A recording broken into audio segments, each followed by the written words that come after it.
டவுட்டே இல்ல, அர்ஜுனை தான் சூஸ் பண்ணுவேன். Are you serious? நீ டிஜிகிங்க சூஸ் பண்ணாம இந்த லயரை சூஸ் பண்ணிருக்க? மிஸ் பிரியா, அர்ஜுன் என்னோட கம்பெனியோட எம்ப்ளாய். ஸோ டெக்ஸ்பயரோட பாலிசிஸ்க்கும் வெல்ட்ரிக்ஸோட பாலிசிஸ்க்கும் நிறைய வித்தியாசம் இருக்கு. பேசிக்கலி நாங்க எங்க எம்ப்ளாயிஸை கைவிட மாட்டோம். Hope you understand. அப்படியா? மிஸ் அனுராதா, உங்க லெவல் என்னன்னு தெரியுமா? டெக்ஸ்பயருக்கும் வெல்ட்ரிக்ஸ்க்கும் எந்த காம்படிஷனும் இல்லை. அண்ட் ஒன் மோர் திங், டெக்ஸ்பயர் வெல்ட்ரிக்ஸோட இடத்துக்கு வர்றதுக்கு இன்னும் 10 வருஷத்துக்கு மேல ஆகும். நீங்க வரும்போது வெல்ட்ரிக்ஸ் வானத்தை தாண்டி போயிருக்கும். பிரியா, ஆரம்பத்துல அர்ஜுன் சொன்னான்ல, கண்ணை திறந்து கனவு காணதை நிறுத்துன்னு. அப்போதான் உனக்கு புரியும்.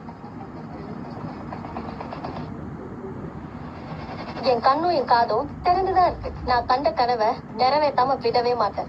என் சக்சஸ தேடி நான் ஓடிக்கிட்டே தான் இருப்பேன். பிரியா மேம், வாங்க நம்மளோட ப்ராஜெக்ட லான்ச் பண்ணுவோம் ஃபர்ஸ்ட். அப்பதான் எல்லாரும் நம்புவாங்க உங்களோட உண்மையான கிங் யாருன்னு. இன்னும் சில ஃபங்க்ஷன்ஸ்லாம் ஸ்டார்ட் ஆகவே இல்லை. இந்த ப்ரீ ஸ்டேஜ்ல மட்டும் லான்ச் பண்ணோம்னா மொத்த சிஸ்டமும் கிராஷ் ஆயிடும். இது ரொம்ப டேஞ்சர் பிரியா. இக்னோர். ப்ரோக்ராமை லான்ச் பண்ண ஸ்டார்ட் பண்ணுங்க. ஃபைனலி 6G ப்ராஜெக்ட லான்ச் பண்ண போறாங்க. ராஜுவே ஒரு பர்சன் நம்ம கம்பெனில இல்லாம போயிட்டான்.